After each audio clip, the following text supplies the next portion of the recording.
नमस्कार मित्रों, मैं Vishal Singh BCom e learning में आपका स्वागत करते हैं। फैक्ट्री एक्ट 1948 के अंतर्गत सर्वप्रथम हम आपको यह बताना चाहेंगे कि लेबर वर्कर आप सबसे पहले तो सारी सुविधाएं प्राप्त कर ले, लेकिन वर्कर कौन होगा इसके विषय में आपको जानना अनिवार्य है।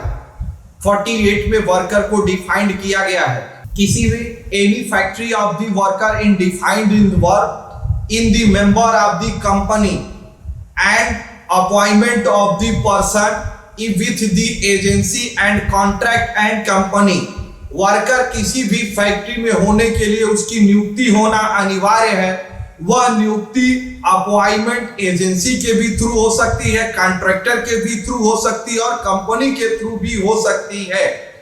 In next right of the appointment या डायरेक्टर भी कर सकता है, ओनर भी कर सकता है या मैनेजिंग डायरेक्टर भी कर सकता है।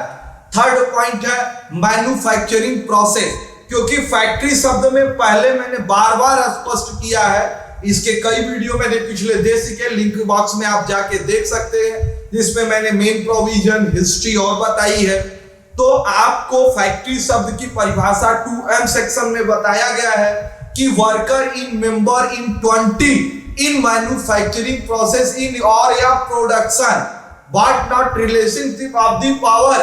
किसी भी कंपनी को चलाने के लिए 10 से अधिक लेबर होना अनिवार्य है। इन मैन्युफैक्चरिंग किसी भी प्रोडक्शन मतलब कार्य होना चाहिए।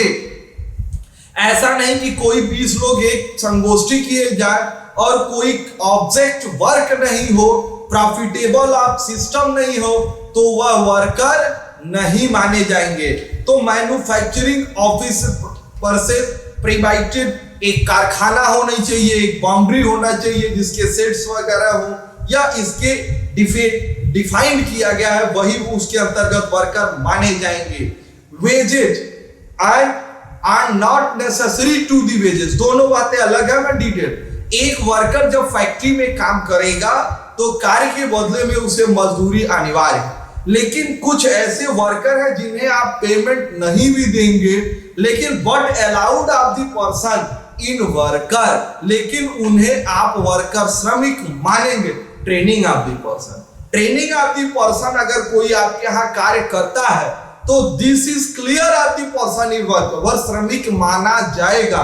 लेबर वेलफेयर हेल्थ सेफ्टी की सारी सिक्योरिटी वह प्राप्त करेगा, लेकिन बट नॉट इम्प्लॉय, आपकी एम्प्लॉय वह नहीं होगा, इसलिए हम वर्कर मान सकते हैं। Employer employee relation necessary, supreme court decision VP Gopal versus public prosecutor 1970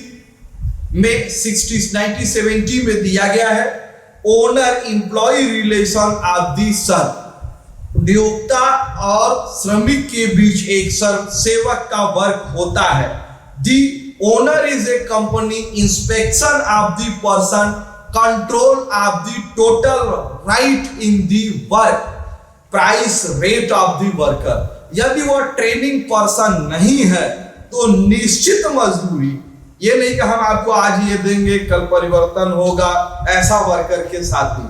worker को आप क्या वेजेस देंगे in decide in the value of amount, आप उनको क्या फैसिलिटी देंगे उसको वर्कर से नहीं, मतलब वो तो आपको मिल देना ही, उससे आप उनके प्राइस की कोई कंपैरिजन नहीं कर सकते हैं। मींस आपको वर्कर को पेमेंट की प्राइस, फिक्स प्राइस उस वर्कर को बतानी पड़ेगी और सर्टिफाइड कराना पड़ेगा, मतलब वो ले तो रिसीव करेगा तो सर्टिफाइड ऑफ द पर्सन।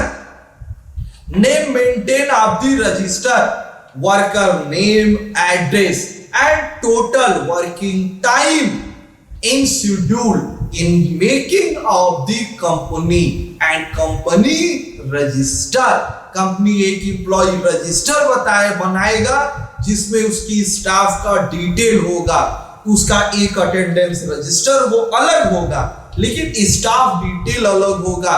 पर पर्सन इन वर्कर आदि जिसे हम कहते हैं सर्विस बुक भी कंपनी बनाएगी और उसमें उनके स्टाफ डिटेल्स के साथ personal detail of the worker के साथ साथ उनकी सैलरी के संबंध में क्या फैसिलिटीज वगैरह दी सब उसमें शो करें। Contract employ and worker in benefit of the contract, appointment से ही दोनों के बीच एक अनुबंध होता है जो फैक्ट्री के डेवलपमेंट में वर्क करता है।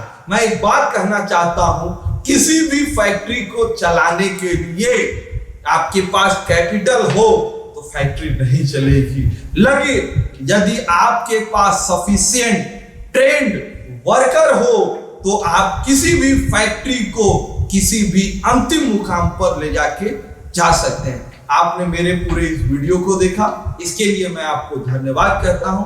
आपसे मेरा विनम्र है, आप अपने इस चैनल बीकॉम लर्निंग को लाइक, सब्सक्राइब एंड शेयर करें, जिससे ज्यादा लोग फैक्ट्री एक्ट 1948 के विषय में जानकारी प्राप्त कर सके।